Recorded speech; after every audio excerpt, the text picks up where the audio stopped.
على سيدنا ونبينا أبي القاسم المصطفى محمد وآله طيبين الطاهرين وأصحابه المنتجبين. المرحلة الخامسة في الماهية وأحكامها وفيها ثمانية فصول.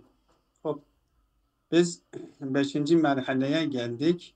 Bu merhalede mahiyetin ve mahiyetin hükümlerini anlatıyor. Molla Sedra'da bu noktayı hatırlatayım, bu önemlidir. Belki daha önceki derslerde de hatırlatmış olabilirim, bilmiyorum. Molla Sedra felsefesinde en önemli nokta, Molla Sedra'nın felsefesindeki en önemli nokta, mahiyetle vücudu birbirinden ayırt edip ve her birisine ait hükümleri kendisinde değerlendirmek, kendi bağlamında değerlendirmektir.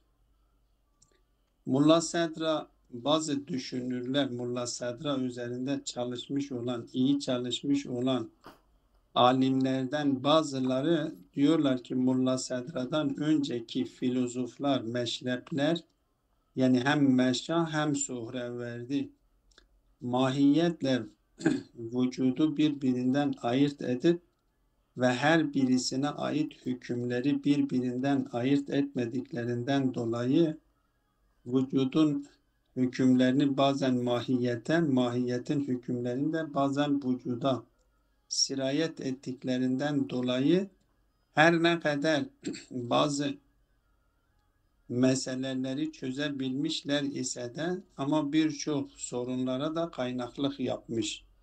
Hem İbn Sina'nın felsefesi için, Meşya felsefesi için söylüyor, hem Suhreverdi için bunu söylüyor. Yani felsefe işrak mektebi için bunu söylüyorlar.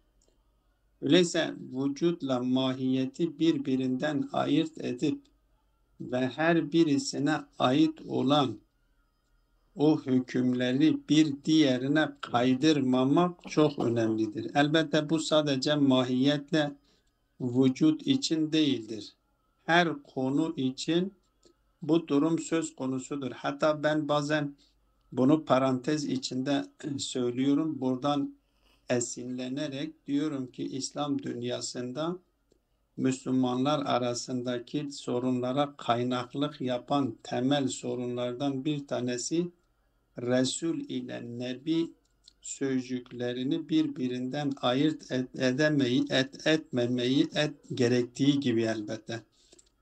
Resul ile Nebi'yi birbirinden ayırt etmeyip ve Nebi'nin hükümlerini Resul'e, Resul'ün hükümlerini Nebi'ye kaydırmasından kaynaklanıyor. Çünkü Kur'an-ı Kerim'de hiçbir yerde Nebi'ye itaat yok, Resul'e itaat vardır. Bu kavramlar üzerinde çalışmak çok önemlidir kanatımca. Yani her kavramın ifade etmiş olduğu mana ve o mananın hikayet etmiş olduğu gerçeklik ve o gerçeklik hakkındaki özel nitelikleri önemlidir. Bunları eğer birbirinden ayırt etmezsek ve her bir hakikatin niteliklerini bir diğerine sirayet etme durumu söz konusu oluyor. Dolayısıyla sorunlara neden oluyor. Molla Sedra mahiyetle vücut arasındaki bu ayrıma iyi dikkat etmiş. Kendisi özellikle bunun üzerine çalışmış. Mahiyeti vücuttan ayrı tutmuş ve vücudu da mahiyetten ayrı. Çünkü her mefhumun işaret etmiş olduğu mana diğer mefhumun işaret etmiş olduğu manadan farklıdır ve her mananın ifade etmiş olduğu gerçeklik diğer mananın ifade etmiş olduğu gerçeklikten farklıdır. Eğer biz bunları birbirinden ayırt etmezsek, doğru bir şekilde bunları birbirinden ayırt etmezsek ve gerektiği gibi nefsül emirde olduğu şekliyle bunları tanımasak, bunların hükümlerini birbirine sirayet ettiriyoruz ve hükümlerini birbirine kaydırdığımız zaman sorunlara neden oluyor.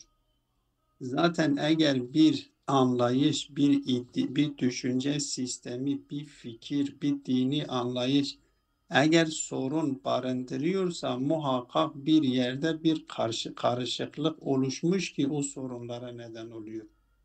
Ya batıldır, batıl olduğu için sorunlara neden oluyor. Ya da bir yerde farkında olmaksızın bir karışıklık yaşanmıştır ve o karışıklığa dikkat edilmediğinden dolayı sorunlardan kurtulamıyor. Dolayısıyla eğer bir düşünce sistemi, bir fikir, bir anlayış, bir dini anlayış olsun, felsefi sistemler olsun, doğru anlaşılmış ise onun ve kendisi de doğru ise sorunlara kaynaklık yapması, çelişkileri barındırması imkansızdır. Her halükarda bu bizim için bir ilham kaynağıdır. Buradan ilham alarak bunu her alanda dikkat etmemizin gerekliliğine inanıyorum. Onun için Mulla Sadra gelmiş vücutla mahiyeti birbirinden ayırt etmiş ve her birisinin kendisine ait olan vasıfları bir diğerine kaydırmamaya çalışmıştır. Elbette bunu başarabilmiş midir, başaramamış mıdır ayrı bir meseledir. İlk önce bu kendisinin buna dikkat ettiğini ve buna teveccüh ettiğini biliyoruz. Ama süreç içerisinde kendisi sonuna kadar felsefesinde, düşünce sisteminde, Hikmetül Mütealiye'de sonuna kadar buna riayet edebilmiş mi, edememiş mi ayrı bir mesele. Onun felsefesine bakmak lazım. Ama her halükarda bunun kendisine teveccüh edilmesi önemlidir. Bu mahiyet burada kendisi ilk önce mahiyeti tarif ediyor ve ondan sonra mahiyetin ahkamlarını açıklamaya çalışıyor bu fasılda. Elbette merhalenin tamamında mahiyetle ilgilidir, mahiyetin ahkamlarıyla alakalıdır. Ama bu birinci fasılda ilk önce mahiyeti tarif ediyor ve burada mahiyetin ve manayı ahas manası maksat olduğunu söylüyor. Çünkü mahiyetin iki tane manası vardır. Mahiyeti bir manayı am, o vücut manasındadır. Şey yapan manasındadır. Manayı has ise ma yuqal fi cevabi mahu manasındadır. Mahiyeti bir manayı ahas. Ama her halükarda ikinci nokta burada tarif ettikten sonra ikinci nokta işaret etmek istediği nokta ikinci nokta şudur. Diyor ki her mahiyeti ya her mefhumu biz tasavvur ettiğimiz zaman iki çeşit vasıflarla vasıflandırabiliriz. Bir çeşit vasıflar vardır ki kendisinden selb etmek, kendisinden nefi etmek imkansızdır. Bir çeşit vasıflar da vardır ki kendisinden nef edilmesi mümkündür. Kendisinden nef edilmesi ve selb edilmesi mümkün olmayanlara zati diyoruz. Onun zatını oluşturuyor ve kendisinden selb edilmesi imkansızdır. Ama kendisinden selb edilecek vasıflar ise onun zati olmadığı anlaşılıyor. Ve zati olmadığından dolayı da kendisinden selb ediliyor. Bu kendisinden selb edilen vasıfları o mahiyetle mukayese ettiğimiz zaman o mefhum ya mahiyet bağlamında değerlendirdiğimiz zaman diyor zihnimizde mahiyeti tasavvur ederiz ve zihnimizde tasavvur ettiğimiz o mahiyeti o birbiriyle tezat içerisinden yani hem kendisine haml edilmiş olan hamd edilebilir ve hem de kendisinden selb ediliyor. nitelikteki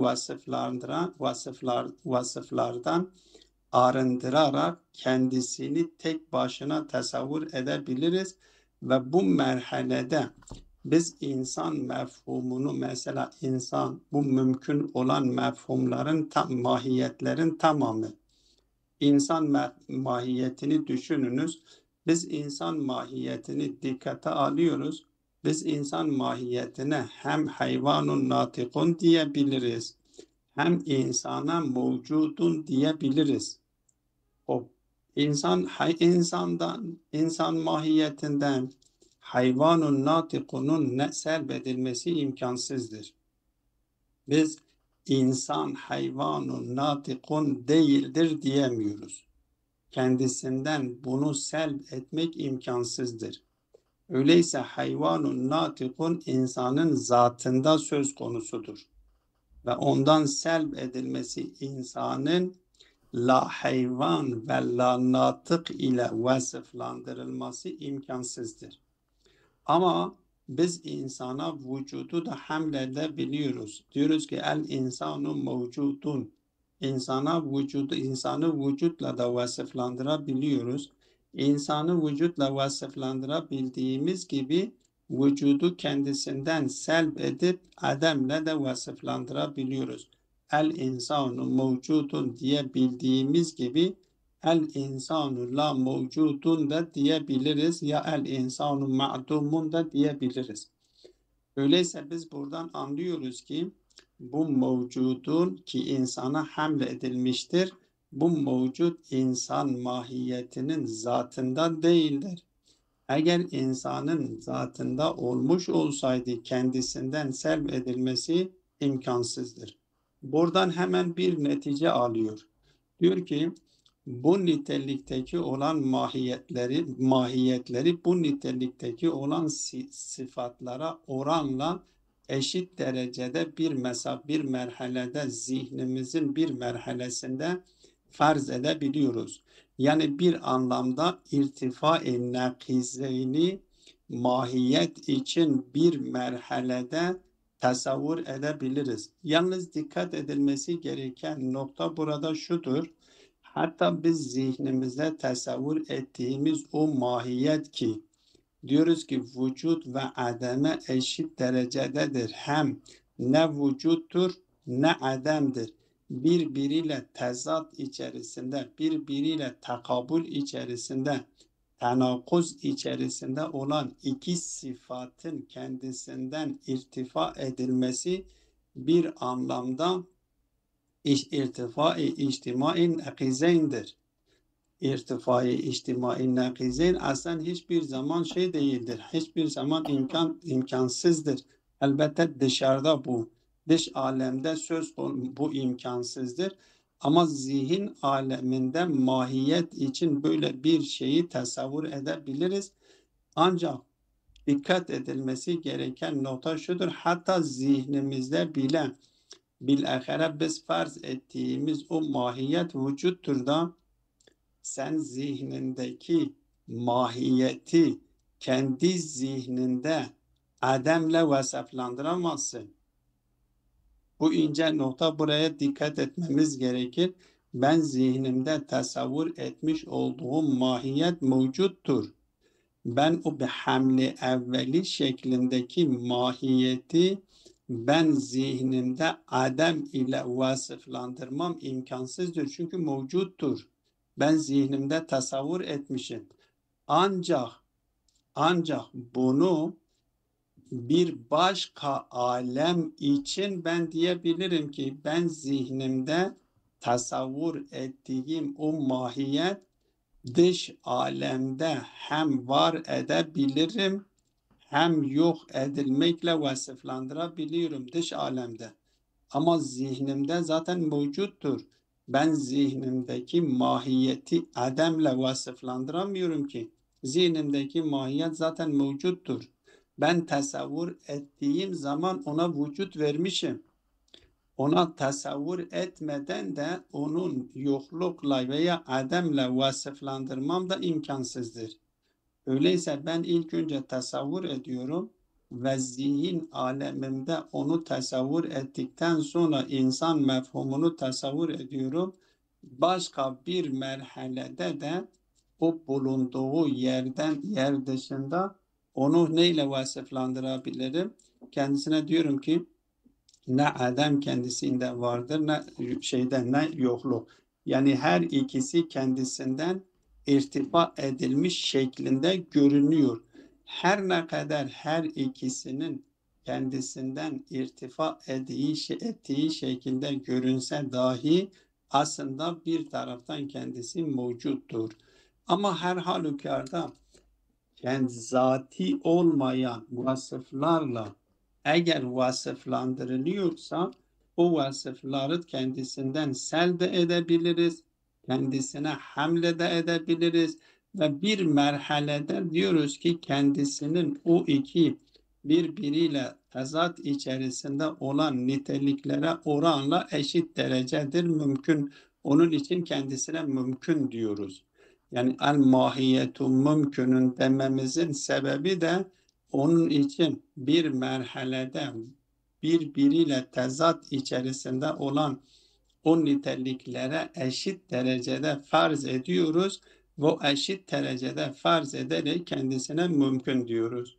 Bu sadece mahiyet için değil, bütün kavramlar için böyle bir durum söz konusudur.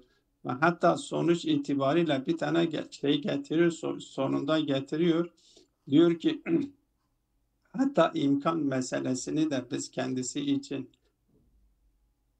hamlettiğimiz zaman şu noktayı netice alıyor.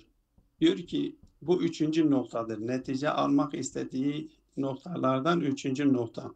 Diyor ki her mahiyete haml edilmiş olan mefhum o mahiyetin ifade etmiş olduğu manadan farklıdır. Ve hamle evveli ile hiçbir mahiyet, hiçbir mefhum kendisi dışındaki mefhumların kendisine haml edilmesi imkansızdır. Niye? Çünkü hamilde ittihad söz konusudur. En mevzu olan mahmul arasında ittihad olması gerekiyor. Mahiyetlerin ya mefhumların her birisinin ifade etmiş olduğu mana bir diğer mefhumunun ifade etmiş olduğu mana birbirinden farklıdır. Mesela insan mahiyetini yine düşünüyoruz. İnsan mahiyetinin ifade etmiş olduğu mana hayvanun natikundur. İmkan sözcüğünün mahiyetinin ya imkan mefhumunun ifade etmiş olduğu mana ise farklıdır. Hatta bu imkan meselesi, imkan sözcüğünün ifade ettiği mana her ne kadar o insanın mümkün olan mahiyetlerin tamamında söz konusu ise de onların lazimesidir, onlardan ayrılması imkansızdır. Hatta mevzuundan farklı olması da mevzuundan ayrı da değildir. Ayrı değildir. Bakın aynıdır demiyorum. Mevzuundan ayrı da değildir. Ayrı olmamasına rağmen insan mefhumunun ifade etmiş olduğu mana ile imkan mefhumunun ifade etmiş mana bir değildir. El insan hayvanun natikune ifade ediyor. Şimdi bunu düşünelim. 3 tane mefhum bunun için kullanıyoruz. El insan, insan biz düşündüğümüz zaman hayvanun natikun manasını ifade ediyor. İmkanun dediğimiz zaman onun nasıllığını yani kendi vücudunda fakir olduğunu, kendisi dışındakilere muhtaç olduğunu ifade ediyor. Vücudun dediğimiz zaman kendisinin dışarıda ademe karşı bir vücudu var olduğunu. Her üç mefhum. Vücut mefhum zatında değildir, zatından değildir, kendisinden selbedebiliyoruz. Hayvan ve natık zatındandır, kendisinden selbedemiyoruz. ve aynı manayı ifade ediyor. Hayvanla natık insanın aynı manasını ifade ediyor. Ama imkan ise insandan ayrı bir mana ifade ediyor. Ama lazimesidir. Onunla beraber olduğu için onun ifade etmiş olduğu mana onun kendisinde olduğundan dolayı kendisinden selbetmek de imkansızdır. Öyleyse hayvanun natikun ondan selbetmemiz imkansızdır. Onun zatıdır. İmkanı ondan selbetmemiz imkansızdır. Çünkü onun şeyindedir, onun vücudunda vardır, onun nasırlığına ifade ediyor. Ama vücudu kendisinden hem kendisine hamledebiliriz hem kendisinden selbedebiliyoruz. Dolayısıyla bütün mefhumlar için, bütün mahiyetler için bu 3 tane ihtimal söz konusudur. Bunlara dikkat çekiyor. Biz metni tatbik edelim. El-Faslul evvelu el-mahiyetu min haythu hiye leyset illa hiye el-mahiyet diyor ki nedir? Mahiyet min haythu hiye leyset illa hiye. Mahiyet kendisi mahiyettir. Mahiyetle beraber başka bir şey tasavvur etmediğimiz zaman elbette mahiyet ve manay ahas. Ve hiye ma yuqalu fi cevabı mahu. Bu mahiyet hangi manadadır? Ve manay a'am değildir. Bu mahiyet ma yuqalu fi cevabı mahudur. Lemma kanet تقبل الاتصاف بأنها موجودتان بأنها موجودة أو معدومة أو واحدة أو كثيرة أو كلية أو فرد وكذا سائر الصفات المتقابلة كانت في حد ذاتها مسلوبة عنها الصفات المتقابلة. Diyor ki bu mahiyet bir mahiyet olarak biz tasavvur ettiğimiz zaman hamle evveli şeklinde zihnimizde biz o mefhum-i mahiyet, insan mahiyeti tasavvur ettiğimiz zaman bu kendisi birbiriyle tezat içerisinde olan vasıflarla vasıflandırılabiliyor. Mevcudetun diye biliniyor, ma'dumetun da diye bilinir, vahidetun da diye bilinir. Bir insan Zeyd, insanun vahidun. Kesiretunle de vasıflandırabilir. Biz manayı külli zihnimizde manayı külli olarak aldığımız zaman kendisi kesirle vasıflandırılabiliyor.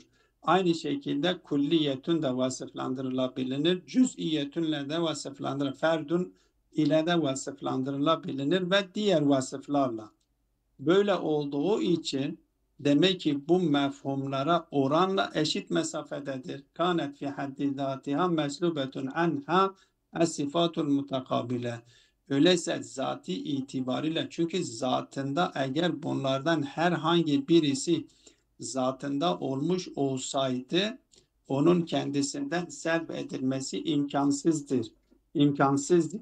Eğer biz kendisinden bunları selb edebiliyoruz ve bunları kendisine hamledebiliyorsa demek ki o şeyi kendisi haddi zatında bunların hiçbirisi kendisinde söz konusu değildir.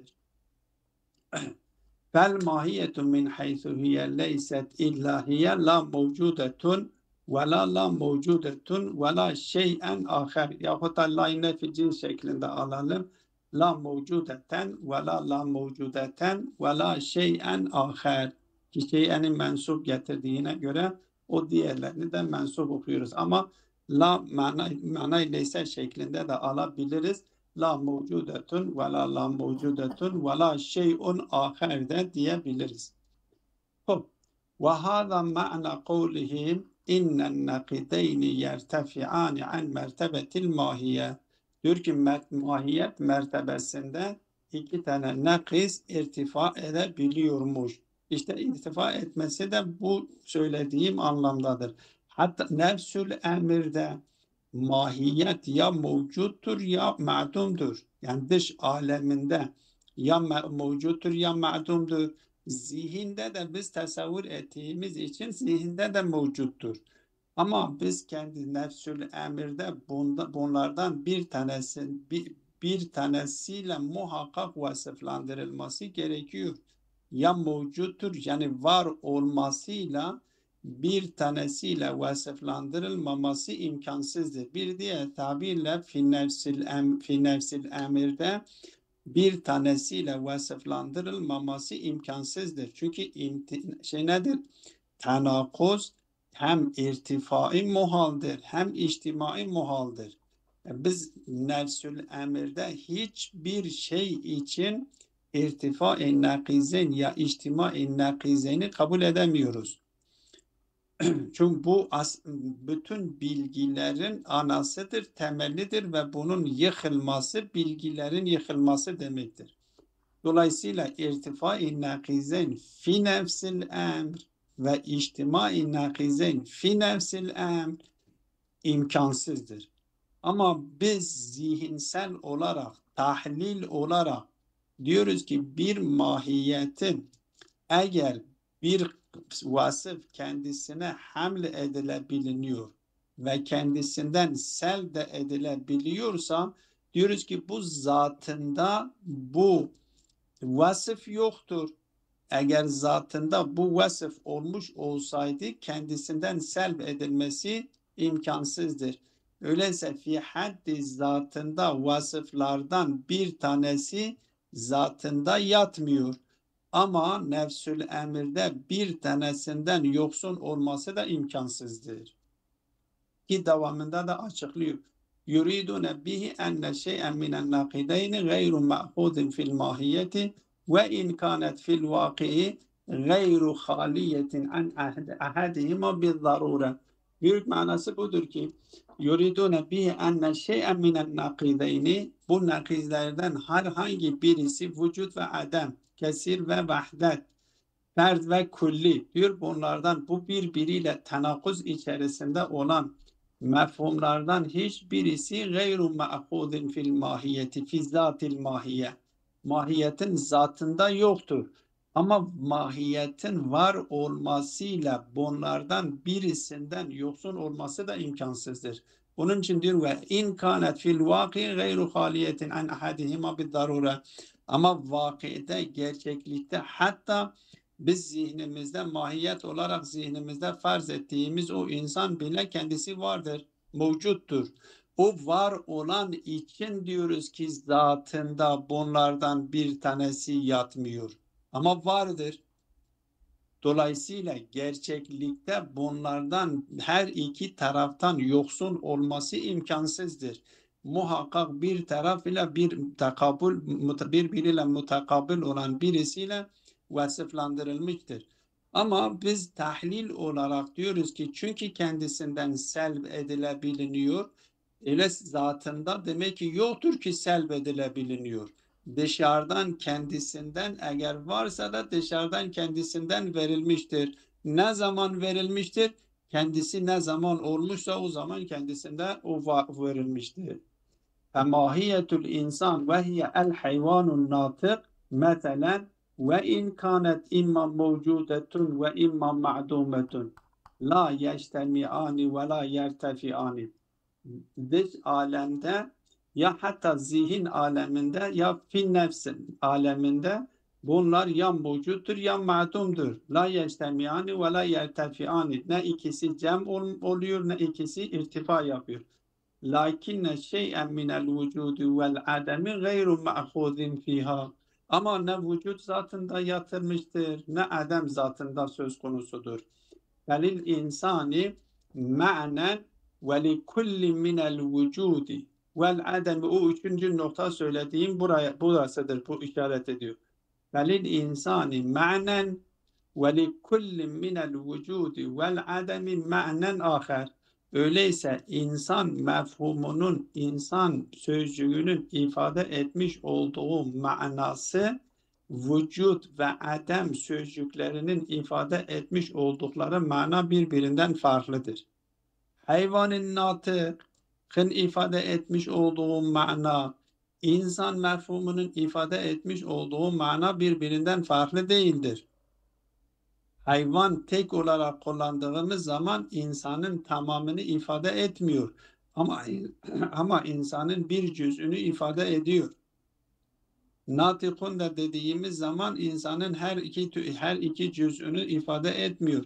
Ama ikisini söylediğimiz zaman el hayvanun natikun dediğimiz zaman insan mefhumunun ifade etmiş olduğu mananın aynısını ifade ediyor.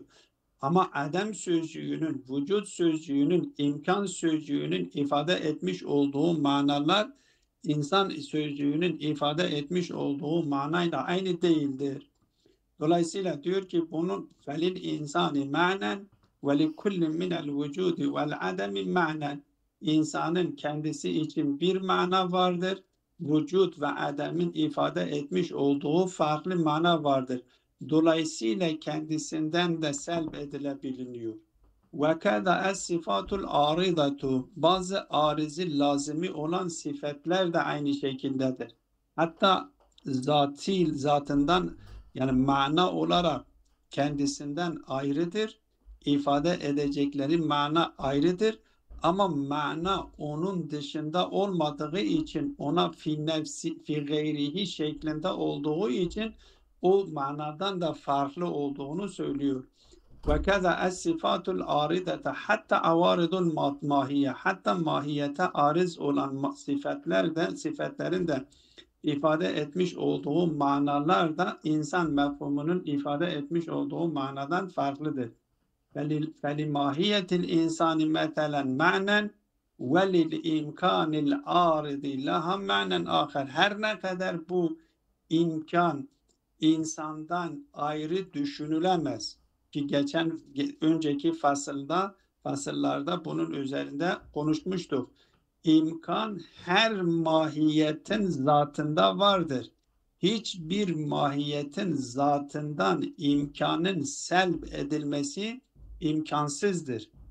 Ama o imkanın kendisinden selb edilmesi imkansız olduğu halde imkan sözcüğünün ifade etmiş olduğu mana ile insan sözcüğünün ifade etmiş olduğu mana, vücut sözcüğünün ifade etmiş olduğu mana birbirinden farklıdır. Liza felil mahiyetil insan meselen manen ve lil imkanil aridi laha manen aher. Ve lil erba'ati meselen manen ve lil zevciyetil arideti laha manen aher. Şimdi biz erbaeden zevciyeti selb etmemiz imkansızdır. Erbaanın olduğu yerde zevciyet de söz konusudur. Ama zevciyetin ifade etmiş olduğu mana ile erbaanın ifade etmiş olduğu mana birbirinden farklıdır. Ve muhasselul kavl ennel mahiyete yuhmelu aleyha bil hamlil evveliyyi nefsuha. Mahiyet onun hamli evveliyle kendisi, mesela el insanu insanun diyebiliriz hamle evveli şeklinde. El insanu hayvanun natikun diyebiliriz hayvan hamle evveli şeklinde. Ama el insanu imkanun hamle evveli şeklinde söylememiz imkansızdır. Niye? Çünkü el insan kelimesinin ifade etmiş olduğu mana ile imkan kelimesinin ifade etmiş olduğu mana birbirinden farklıdır. Hamle evveli de mefhumları bir olması gerekiyor. Oysa burada imkanın ifade etmiş olduğu mana hayvan-ı natıktır. İmkanın ifade etmiş olduğu mana fakirdir. Bu ikisi her ne kadar onun zatında bu vardır ise de ama işaret etmiş olduğu o mana ondan farklıdır. Ve yuzlebu anha bihasebi hadal haml ma vera zalike. Yani nefsinin dışındaki mefhumların hepsi hamle evveli şeklinde kendisinden nef edilmesi gerekiyor. Kendisine hamle edilemiyor. Biz el insanu hayvanun natikun bil hamlil evveli diyebiliriz. El insanu insanun bil hamlil evveli diyebiliriz. Ama el insanu imkanun bil hamli evveli diyemiyoruz. Ama el insanu mümkünün ya el insanu imkanun bil hamli şayı diyebiliriz. Hamle şayı olarak biz diyebiliriz ama hamle evveli olarak kendisine hamle edemiyoruz. Kendisinin dışındaki mefhumların hepsini kendisinden hamle evveli olarak selb edersek doğrudur. Ama hamle edersek sadık değildir, kazıptır. Bu şekilde faslı bitirmiş oldu. Evet. Ve sallallahu ala Muhammedin ve alihi Muhammed. teyyibine tahir.